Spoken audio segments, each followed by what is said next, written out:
இவ்வுலகில் தோன்றிய முதல் தேசிய இனத்தின் மக்களுக்கு என் சிரம் தாழ்ந்த வணக்கம். பிழைப்புக்காகவோ அல்லது கட்டாயத்தின் பேரிலோ நம் மண்ணில் வந்து குடியேறிய நாகரீகமற்ற இனத்தைச் சேர்ந்தவர்கள் இவ்வுலகிற்கு நாகரீகத்தை கற்றுத்தந்த ஒரு பெரிய தேசிய இன மக்களை அடிமைப்படுத்த தேர்ந்தெடுத்த உத்திகளில் ஒன்று நாம் நாகரிகமற்றவர்கள் என்று சொல்லி நம்மை நம்ப வைத்ததுதான். நாம் நினைக்கலாம், நாம் சுதந்திரமாகத்தானே வாழ்கிறோம், நாம் அடிமை இல்லையே என்று. அப்படி நினைத்தால் நாம் அடிமையாய் மட்டுமல்ல, முட்டாளாகவும் வாழ்கிறோம் என்று அர்த்தம். சரி, நாம் அடிமையாகவும் முட்டாளாகவும் வாழ்கிறோம் என்று உணர்ந்தவர்கள் மட்டும் மேலும் இந்த பதிவை பார்ப்பதும் கேட்பதும் மட்டுமல்லாமல் வாசிக்கவும் உங்களை வேண்டுகிறேன். இதற்கான காரணத்தை பதிவின் இறுதியில் சொல்கிறேன். நாம் வணங்கும் தெய்வங்கள் ஒருபோதும் நாம் செய்யும் தவறுகளுக்கு தண்டனை தருவதில்லை.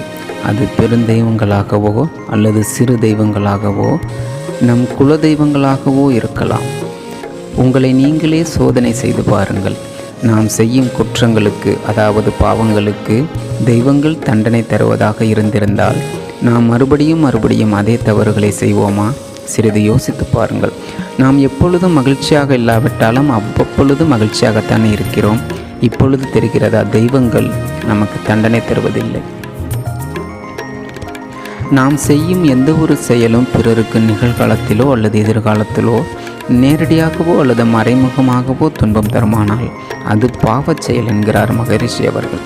50,000 ஆண்டுகள் மூத்த ஒரு தேசிய இனத்தில் பிறந்து நாம் அவ்வினத்திற்கு செய்தது என்ன? ஆம், நாம் இதுவரை எதுவும் செய்யவில்லை. ஆனால் இப்போது செய்ய வேண்டிய தேவையுள்ளது. ஒருவேளை நாம் இப்போதும் செய்ய தவறினால் அடுத்து வரும் தலைமுறை ஒரு தமிழனாக வாழ முடியாது. மொத்தத்தில் அது நாம் செய்யும் பாவம். அது இருக்கட்டும். தெய்வங்கள் தண்டனை தருவதில்லை என்றால் யார்தான் தண்டனை தருவது என்று எண்ணுபவர்கள் மட்டும் மேலும் இந்த பதிவை தொடருங்கள்.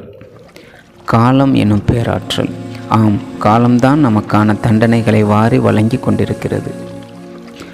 நாம் வணங்கும் எந்த தெய்வங்களாலும் நிறுத்தவோ அல்லது மாற்றவோ முடியாதது தான் இந்த காலம். நம் கடவுள்களைப் போல கருணையுள்ளதல்ல இந்த காலம்.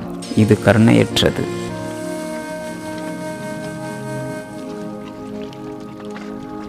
நம் தமிழினத்திற்காக உங்களை அர்ப்பணிக்க காலம் ஒரு வாய்ப்பை தந்துள்ளது. காலத்திடம் இருந்து யாரும் தப்பிக்க முடியாது. நம் தமிழுக்காகவும் தமிழ் மண்ணுக்காகவும் நாம் ஏதாவது செய்தாக வேண்டும். ஏதாவது என்றால் நம் அதிகாரத்தை ஒரு தூய தமிழனுக்கு கொடுப்பது தான். உங்கள் குலதெய்வங்களின் மீது யார் அதிகாரம் செலுத்த வேண்டும்? ஆம், உங்கள் குலதெய்வங்களை யாரும் வணங்கலாம். ஆனால் அதற்கான உரிமையும் அதிகாரமும் உங்களிடம் மட்டுமே இருக்க வேண்டும். இதைப் போலவே உங்கள் இன தெய்வம் தமிழும் தாய் மண்ணும் இல்லையா? உங்கள் தமிழ் மீதும் தாய் மண்ணின் மீதும் உங்கள் அதிகாரம்தான் இருக்க வேண்டும். வளரி தடை செய்யப்பட்ட ஆயுதம் தெரியுமா? நாடி சோதிடம் சார்ந்த ஓலைச்சுவடிகள் தீயிடப்பட்டது தெரியுமா?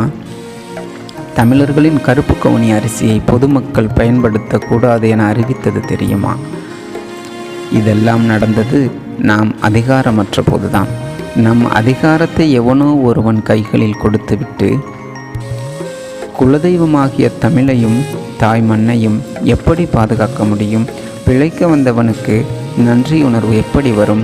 நாய் பற்றிய ஒரு சிறு தகவல் சொல்லவா? சில சமயங்களில் நம் கிராமங்களில் நம் மாட்டுக்குட்டிலில் சில நாய்கள் வந்து குட்டி போட்டுவிடும். அதை தூக்கி எறிய மனமில்லாமல் ஏற்கனவே நம் வீட்டில் நாய் இருந்தால் மறுபடியும் அந்த நாய்க்குட்டிகளையும் நாம் வளர்ப்போம். இது நம் தமிழர்களின் மனநிலை. இதைப் போல பல கிராமங்களில் நடந்திருக்கும். குறிப்பாக ரோட்டு பகுதியிலும் நடந்திருக்கும். அதில் சில நாய்கள் நன்றி உணர்வோடு இருந்தன. காரணம், நம் நாட்டு இன நாய்கள். நன்றி உணர்வின்றி இருந்த நாய்கள் இங்கு கொண்டு வரப்பட்ட நாய்கள். எந்த நாய் உங்கள் வீட்டை பாதுகாக்குமோ அதற்கு சோறு போடுங்கள். யார் உங்களை பாதுகாப்பார்களோ அவர்களுக்கு உங்களது அதிகாரத்தை கொடுங்கள். என்னால் தமிழுக்கோ அல்லது தாய் மண்ணுக்கோ பெருமை இல்லை. ஆனால் நான் தமிழனாய் பிறந்தது எனக்கு பெருமையாக உள்ளது. இந்த பதிவை பார்ப்பது கேட்பது மட்டுமல்லாமல் வாசிக்கவும் வேண்டும் என்றதற்கு காரணம், பெரும்பாலும் நாம் பேசும்போது எழுத்து பிழைகள் தெரிவதில்லை, எழுதும்போது தான் தெரிகிறது.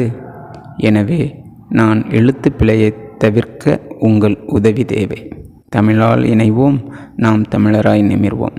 நன்றியும் வணக்கமும். தமிழர்களுக்கு இனப்பற்று இருக்கக்கூடாது, இன உணர்வு இருக்கக்கூடாது, இன வெறி இருக்கணும். இல்லை என்றால் நீங்கள் ஆளப்படுவீர்கள், ஒருபோதும் ஆள மாட்டீர்கள் என்கிற தமிழ் தேசிய இனத்து பிள்ளைகளுக்கு இன வெறி இருக்கணும். இந்த வெறி இன்னொரு இனத்தை தாக்கி அழிப்பதற்கல்ல, தாக்கி அழிந்து கொண்டிருக்கிற, சிதைந்து அழிந்து கொண்டிருக்கிற தமிழ் தேசிய இன மக்களை